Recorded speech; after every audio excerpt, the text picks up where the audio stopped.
Okay, so இந்த video நம்ம என்ன பண்ண போறோம், பென்சீன்லேருந்து 4 புரோமோ நைட்ரோ பென்சீன் வந்து நம்ம மாற்ற போறோம். ஓகே, ஸோ ஃபர்ஸ்ட் நமக்கு என்ன பென்சீனோட ஸ்ட்ரக்சர் நமக்கு எப்படி இருக்கும், இது வந்து ஒரு 6 மெம்பர் ரிங்.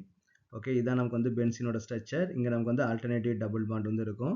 இதே நம்ம என்ன பண்ணோம் 4 புரோமோ நைட்ரோ பென்சீன். அப்போ இங்கேயும் நமக்கு வந்து பென்சீன் தான் கொடுத்துருக்குறாங்க. அப்போ ஃபர்ஸ்ட் என்ன பண்ணோம், நைட்ரோ குரூப் வந்து போட்டுக்கிறாங்க, NO2 வந்து போட்டுக்கிறாங்க, NO2. அப்போ next fourth position 1 2 3 fourth position வந்து பார்த்தீங்கன்னா புரோமின் வந்து கொடுத்துருக்காங்க. இது வந்து நம்ம வந்து பேரான்னு கூட நம்ம சொல்லலாம். ஓகேவா, ஸோ பேரா புரோமோ நைட்ரோ பென்சின் கூட நம்ம வந்து சொல்லலாம். ஓகே, ஸோ நம்ம இதுலேருந்து நம்ம வந்து இந்த மாலிகுல் வந்து நம்ம வந்து கன்வெர்ட் பண்ண போகிறோம். இது வந்து பார்த்தீங்கன்னா அரோமேட்டிக் காம்பவுண்ட். அப்போ பென்சின் பேர் இருந்தாலே நமக்கு வந்து அரோமேட்டிக் காம்பவுண்ட். அப்போ அரோமேட்டிக் காம்பவுண்டில் ஒரு ரியாக்ஷன் நடக்கணும் அப்படின்னு பார்த்தீங்கன்னா எலக்ட்ரோஃபிலிக் சப்ஸ்டியூஷன் ரியாக்ஷன். நான் ஆல்ரெடி எக்ஸ்பிளைன் பண்ணியிருக்கிறேன். 5 ரியாக்ஷன் மட்டும் தான் பாசிபிள்.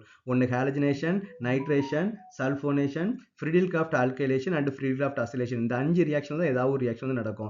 அலிஃபாட்டிக்ல நமக்கு வந்து நிறைய ரியாக்ஷன்ஸ் வந்து இருக்குது. ஆனால் அரோமேட்டிக்ல அந்த ரியாக்ஷன் நடக்குது அப்படின்னாலே இந்த 5 ரியாக்ஷன்ல ஏதாவது ஒரு ரியாக்ஷன் தான் இருக்கும். அப்போ நமக்கு என்னெல்லாம் ஆட் பண்ணியிருக்கிறோம், ஹாலஜன் ஆட் பண்ணியிருக்கிறோம், நைட்ரோ வந்து ஆட் பண்ணியிருக்கிறோம். அப்போ நம்ம வந்து ஹாலஜினேஷன் பண்ண போகிறோம், நைட்ரேஷன் பண்ண போகிறோம், அவ்வளோதான், சிம்பிள். ஓகே, அப்போ நமக்கு வந்து பென்சின் ரிங் ஃபர்ஸ்ட் நம்ம வந்து பண்ண போகிறோம். பென்சின் ரிங்கில் ஹாலஜினேஷன் வந்து நம்ம வந்து பண்ண போகிறோம்.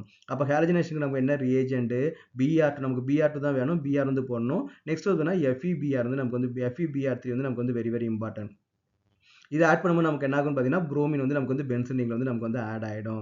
அப்போ நமக்கு வந்து என்னன்னா புரோமோ பென்சின் வந்து நமக்கு வந்து ரெடி. ஓகே, புரோமோ பென்சின் வந்து ரெடி. நெக்ஸ்ட் ஸ்டெப்ல என்ன பண்ணா நைட்ரேஷன் வந்து பண்ணணும். அப்போ நைட்ரேஷனுக்கு என்ன ரியேஜென்ட், கான்சன்ட்ரேட்டட் நைட்ரிக் ஆசிட் வந்து நமக்கு வந்து ஆட் பண்ணணும். அது கூட நம்ம என்ன பண்ணணும்னா கான்சன்ட்ரேட்டட் சல்ஃபூரிக் ஆசிட் நம்ம வந்து ஆட் பண்ணணும். Concentrated sulphuric acid. அப்போ அது ரெண்டையும் நம்ம ஆட் பண்ணும்போது என்னன்னா நைட்ரோ குரூப்பும் நமக்கு வந்து ஆட் ஆகிடும்.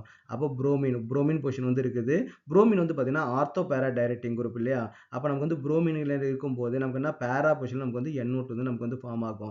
ஆர்த்தோ ப்ராடக்ட்டும் ஃபார்ம் ஆகும், பேரா ப்ராடக்ட்டும் ஃபார்ம் ஆகும். பட் பேரா தான் நமக்கு வந்து மேஜர் ப்ராடக்டா வந்து இருக்கும். ஓகே, ஸோ அப்போ நமக்கு என்ன கிடைச்சிச்சுன்னு வந்து பார்த்தீங்கன்னா, இல்லை சார் என்ன சார் இங்கே NO2 வந்து மேலே இருக்குது, புரோமின் வந்து கீழே இருக்குது அப்படின்னு கேட்டிங்கன்னா, இங்கே புரோமின் வந்து மேலே இருக்குது, NO2 கீழே இருக்குன்னு கேட்டிங்கன்னா தப்பு கிடையாது. ரெண்டுமே நமக்கு வந்து சிமிலர் மாலிகுல் தான்.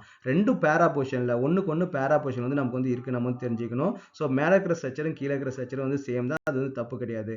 ஆர்கானிக் கெமிஸ்ட்ரியை பொறுத்த வரைக்கும் இந்த மாதிரி ஃப்ளெக்சிபிலிட்டிஸ் வந்து நமக்கு வந்து இருக்குது.